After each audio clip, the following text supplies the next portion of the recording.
You remember what we talked about the other day? What happens after the government that Britain had set up is gone? What kind of governments do they set up?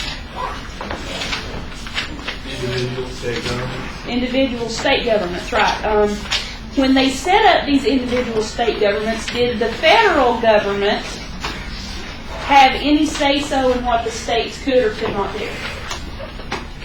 No, they could not. When they try to unify, they don't try to form a country. They try to make a confederation. A confederation being a group of sovereign entities working cooperatively, voluntarily. Is that okay? Does everybody understand that? Okay. So we're going to find out why this does not work. So after 1776, Congress will try to conduct business for the federated states, or the confederated states. But without being able to force the individual states themselves to do anything, their powers are going to be limited. They are going to be able to do a couple things. They're going to be able to maintain a continental army, because we need that. They're going to be able to issue currency. What's the problem with that, though? Each state has its own currency. Each state has its own currency, so at this point we're not all united under one currency like the euro, for example. And they can negotiate with foreign powers. But wait a minute, isn't that also a power of the states as well? So isn't that kind of like, you take a step forward and then take a step back? Nothing gets done. Congress cannot force the states to do anything. It's a voluntary basis only. So in July 1776, not long after the Declaration of Independence was signed, a committee is chosen to write a constitution for a strong national government. Even before the war starts, they're already working on plans for a government. But the war will stop any progress they will make on this, as well as the fact that the states are not willing to give up that power. So you're not going to have a constitution until what year? Does anybody know? 1781 is when they'll write the constitution. In the 70s, the leaders don't really see a need to divide the powers between the different parts of the government. What do we have in place today to keep one branch of the government from becoming too powerful? Checks and balances, right. They didn't factor this into what's going on. They don't want a really, really strong central government because they don't want to scare the new confederated states, thinking, oh, they're just going to be like Britain, which technically they were, kind of. They fear a strong government. They're afraid that if they have a strong government, that they too will oust this one. The whole point of getting rid of Britain was to stop having some bigwig tell them what to do. So they don't want that again. So all the 13 independent states will form a loose federation and have a weak central or national government. Now,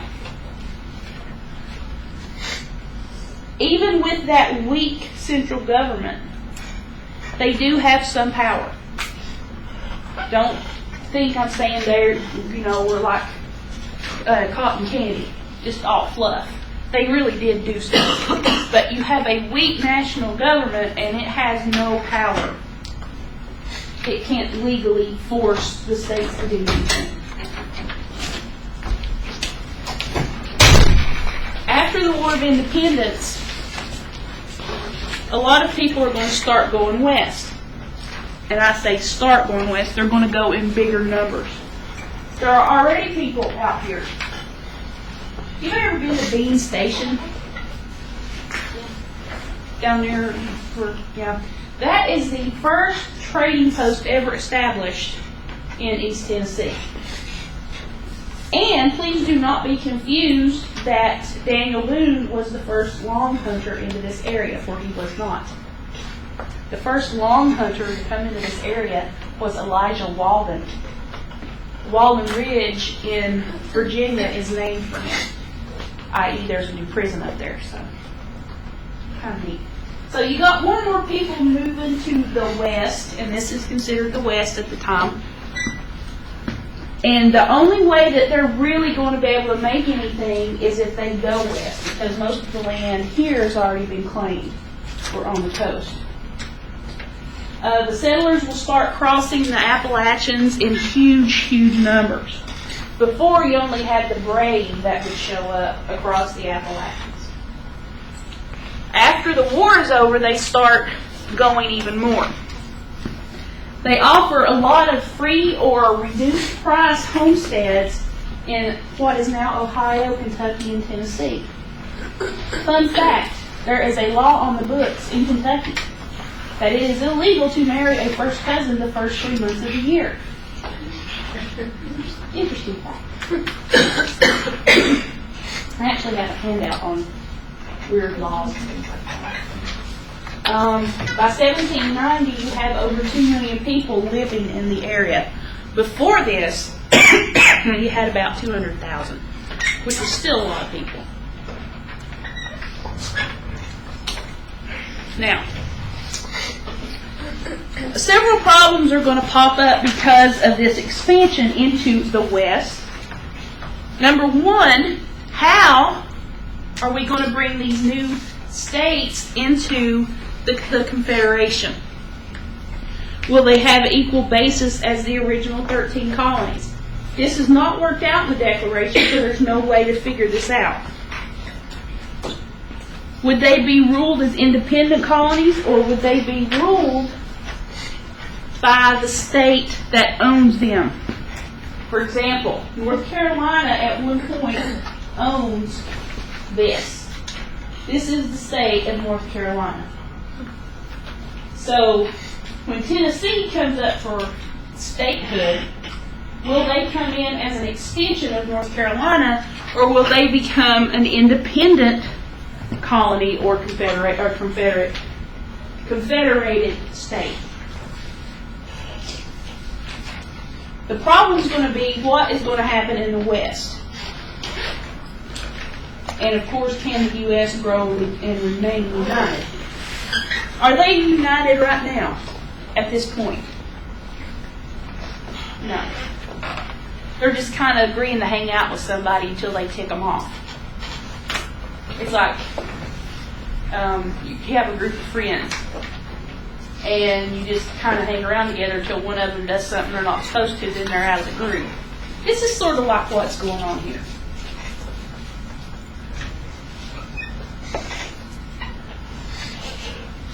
We're surrounded by foreigners.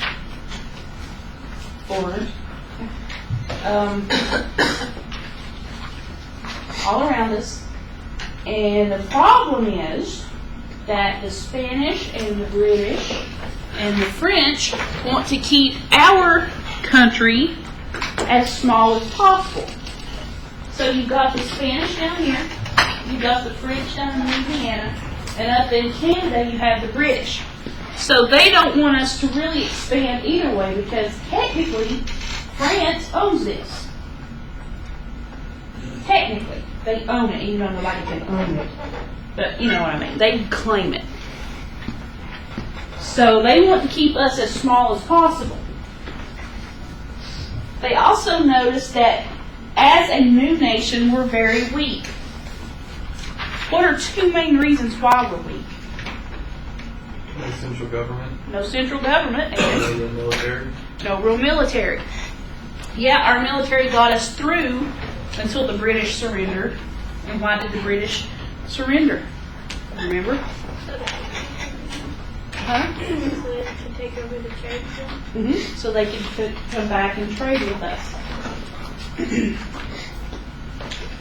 By 1790, about 100,000 people had gone through the Cumberland Gap in Kentucky and Tennessee. If you ever want to go to a historical site, that would be a really good one to visit. The only way they can get their products to market is via the Mississippi River.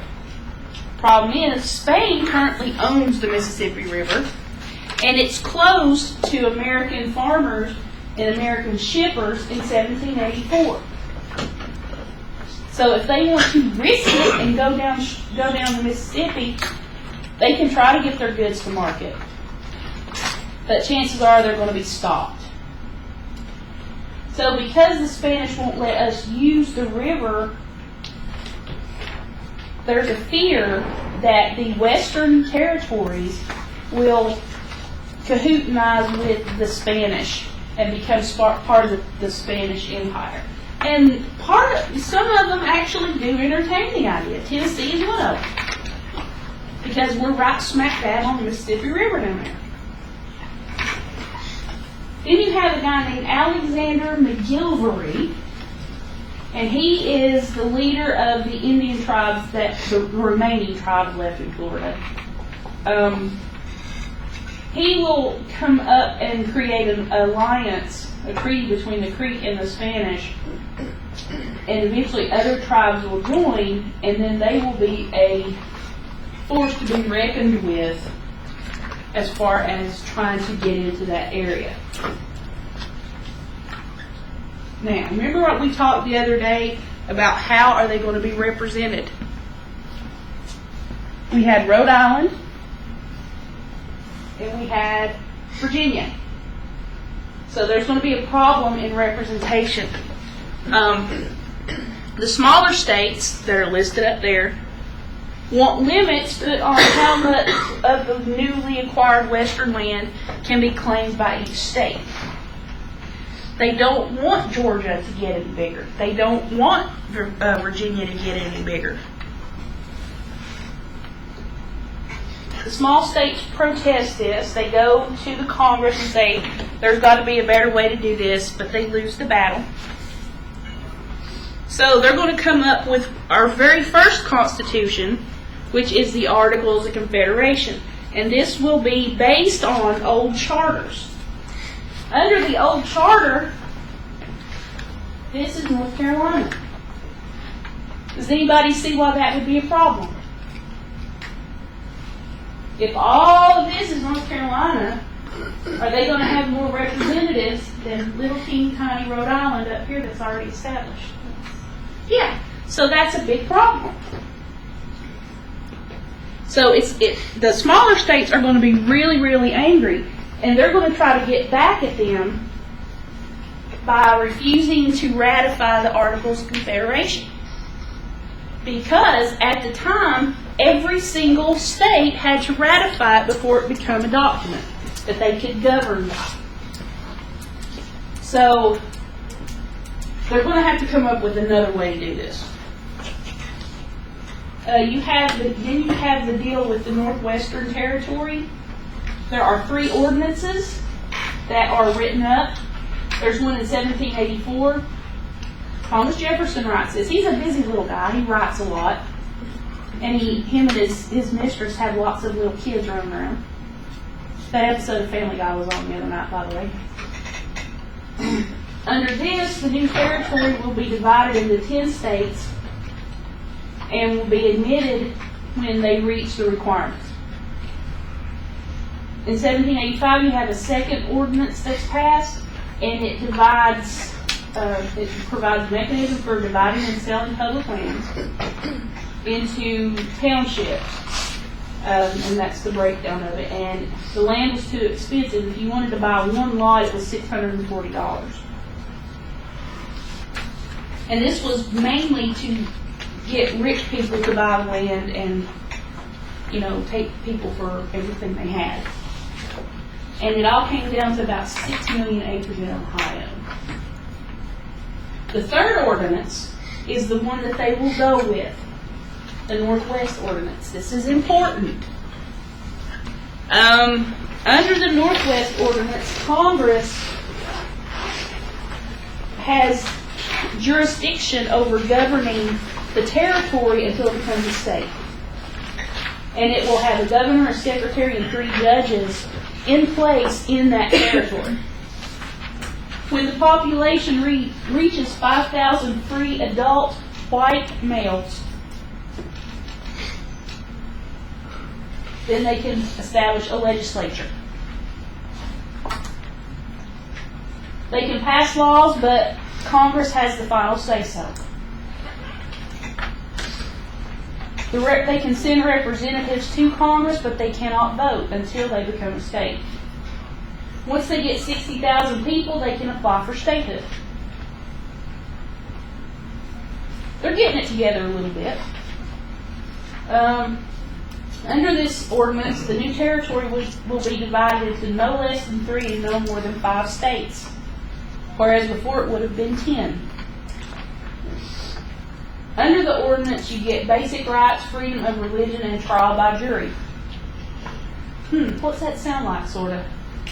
Which amendment? First. And the one where you get a trial by jury, I think that was 6. And it provides a free public education system in the territory. A lot of the states don't have this. So we're kind of, ahead of the curve here. The problem with this plan is it knocks other Native American tribes out of their land, but what was Congress's take on them? Who cares? They'll find somewhere to go. They're very thrifty and efficient people. And Congress goes one step further and outlaws slavery in the territories. Who's this going to upset? Everybody, especially slave owners. There are consequences to these actions. You have a huge tension between the East and the West. Well, wait a minute. The tension is eased between the East and the West. I'm sorry. They've come up with a way in order to admit new states, an orderly, efficient, it's going to work kind of way. And this is the one bad consequence that's going to come out of it. They limit the spread of slavery, so they start building that bickering between the North and the South. So this is where it's going to start. There's already some tension there because the North thinks they're better than we are at this point. And they're probably right as far as industrialization, things like that. But, somebody's got to have somebody that yonder knows that.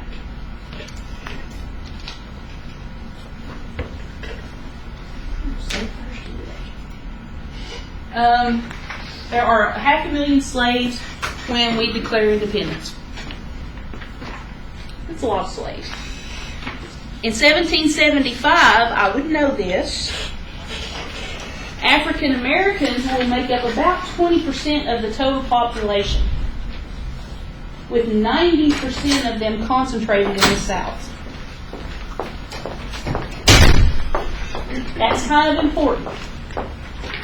And why is that important, you wonder?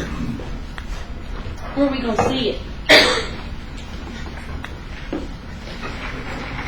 Anytime that Congress tries to discuss the issue of slavery, the South just kind of, like if you scare a cat and its fur stands up and it comes at you sideways. This is what happens. I loved it when our cat used to do that when she was playing. She's like, just coming at it sideways. Of course, then she went crazy and tried to kill us, but anyway. Seriously, I'll tell you the story sometime. Now, on the issue of slavery, and they're trying to blame this completely on the South, and they cannot blame this completely on the South because they had slaves up north. They say it's a contradiction to what the revolutionaries had in mind when they wanted independence. This couldn't be farther from the truth. Did the founding fathers want equality for everybody? No, so this does not contradict this. Even though they say all men are created equal, who did they mean by all men? White, Anglo-Saxon, Protestant males, right? So this is a contradiction in itself. Because the founding fathers and the revolutionaries didn't care about the common man. They cared about themselves. So they can say that this is a contradiction, but it's really not. Because they had no intention of making every man equal. And man, or men, doesn't that mean everybody? Wouldn't that include women and slaves and immigrants and Native Americans and all those people? So men as a collective should have meant everybody, but it didn't. The South is really going to become very dependent on slavery. It's the backbone of their economy. Are the slave owners going to get out and pick cotton by themselves? No, because they cut their fingers. If you've ever seen a cotton plant, that little bowl, I think it's what it's called. That little booger's sharp. You could hurt somebody with one. Places in the Heart is a good movie that shows how to pick cotton. Indirectly, the slaves in the South provide much needed products for the industry in the North. So in a almost direct way, but slightly indirect, slavery is important to the North as well. So we know that the revolutionaries had no intention of making all men equal. And we know that those revolutionaries who live up north, who think that Southern slavery is bad, make their money off of it. So, you've really got to ask yourself, who was really the bad guy here? Was it the slave owners in the South? No, not really. In the 18th century, you had to have property in order to have any kind of social standing. Gone with the Wind is a perfect example. All those huge plantations, Tara and what's the one that was the Wilkes' plantation?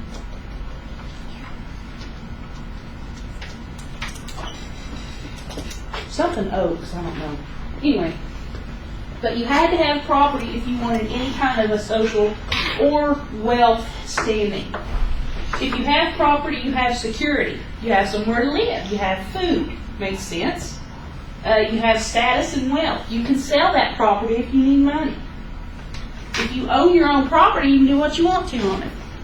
There was an article in the newspaper last summer about this woman who was a nudist, lived in Knoxville. And she lived across the street from an elementary school. And she would get out in her backyard where nobody could see her and garden in the nude. Number one, have the stupid bumblebees and such, and mosquitoes. It was her property. And her argument was, if it's my property and I'm not in any way exposing myself to these children, I have a certain right to do this. It's my right on my property. I can do what I want on my property. Eventually, I don't really know how they got it settled, but she agreed not to garden in the nude while the children were at school. So, how did they find out if nobody could see her? How did they find out she was gardening? One of her nosy neighbors was peeking through the fence at her, and his wife caught him. So he reported it, said it was immoral for the children to be exposed to something like that. And he had a hole cut in the fence. That's what I like. Okay. So people that didn't have property were seen as inferior, as criminals. And I know we still do this, and I've been guilty of it myself. You're walking down the street in, let's say, Johnson City one night, and you see a couple of African American people walking towards you. You're going to get scared. It's been so ingrained in us, in the South, that it's going to take a while to... Has anybody ever seen this happen? Yeah, it still happens. So because these certain people during this time don't have property, people say, well, you're inferior to me, I'm better than you are, and you're dangerous. Black citizens don't have any rights at this point. And because the African Americans were kept in bondage, this presents a problem. As long as they're in bondage, then the Southern whites can have some sort of freedom, but they always live in fear. And here's the crazy thing. They would fear slave uprisings. They would build wooden houses and put metal bars on windows to keep people from breaking in. And during a couple of the uprisings, the fires were burned, but the bars were just fine. So do we see the quandary there? Don't build a wooden house with metal bars on it. It don't work. About this time, you're going to have the first anti-slavery group pop up, and this will be the Quakers. Remember, they had the whole thing of the light within. So that's basically, they're the good guys at the time, I guess. So they start a movement to abolish slavery and actually start helping slaves escape. But by 1830, there are less than 3,000 slaves in the North, and there are only about 125,000 black people total in the North. So there aren't a whole lot of slaves up north. They're concentrated down south. By 1776, you have more slaves. Or by 1800, I'm sorry, you had more slaves than in 1776. And the numbers are going to start increasing because of the introduction of good old King Cotton.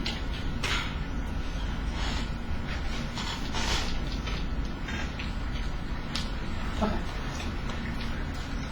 This is primarily for the internet class. I'm going to go through this. After the war, you're going to always have economic disruptions. After the War for Independence, you're going to have an influx of cheap manufactured goods that come into the country from France and Britain. Now, why did Britain surrender? They wanted to trade with us. Ta-da! Here they go. It hadn't even been 2 or 3 years, and they're already trading with us.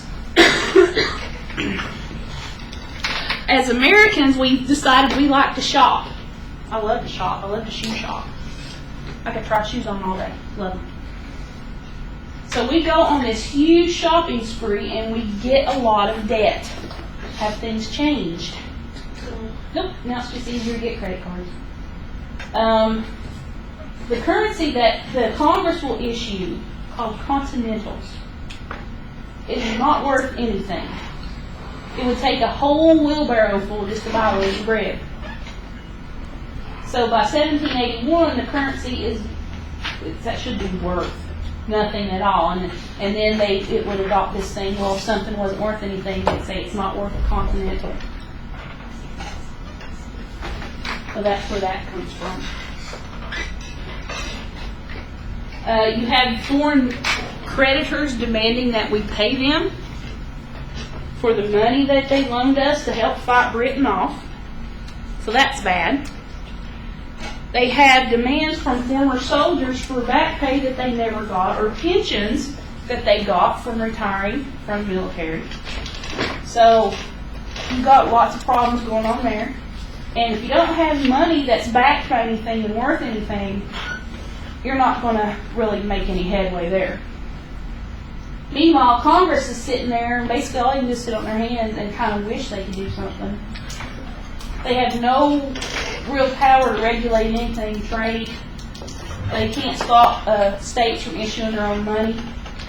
They can't regulate wages and prices, so you have people charging ridiculous amounts for things. They can't curb inflation, they can't tax. That's the state's job. So they can't reduce the national debt, so they can't pay back all these loans and things. So we've really painted ourselves into a corner here. You have other economic problems in the states. A lot of the farmers are going to make lots of money during the war because the government buys the food to feed to the soldiers. When we get to the Civil War, we're going to learn about what the Civil War soldiers ate. And if I can still do it, I know a guy that's a Civil War reenactor. And I might try to get him to come in and talk to us if I'm not too late to do it. So after the war, farmers are going to start losing money. The currency inflates, so it's not worth anything. They want to stop the inflation to make the currency worth something, but in order to do this, they're going to have to pass taxes that they have no authority to pass. So this is a problem. They need a paper currency backed by gold and silver, which they kind of have, but it's not really working. And they need to encourage foreign trade to bring in that money and to, get money from them through import taxes and things like that. Less influential men, like the don't-haves, the haves and the don't-haves, we'll start pushing the legislature to address what they need as well. They want the states to print more money. What happens if you print more money when it's already not worth anything? It's going to be worth even more. It's going to go into the negatives. So if it's already worth zero and you print more money, it's going to be worth negative $5 a piece of paper, and then you're in the hole. So it's a problem. They want lower taxes. Who doesn't want lower taxes? Not a new concept. And they want to postpone any foreclosures on mortgages that farmers may have taken out during the economic boom during the war. And artisans are also going to want to have their work protected. It's the whole made in the USA thing. And they want protection so that these cheap goods can't come into the country. Chapter 7 is long. Alright, it's 5 after.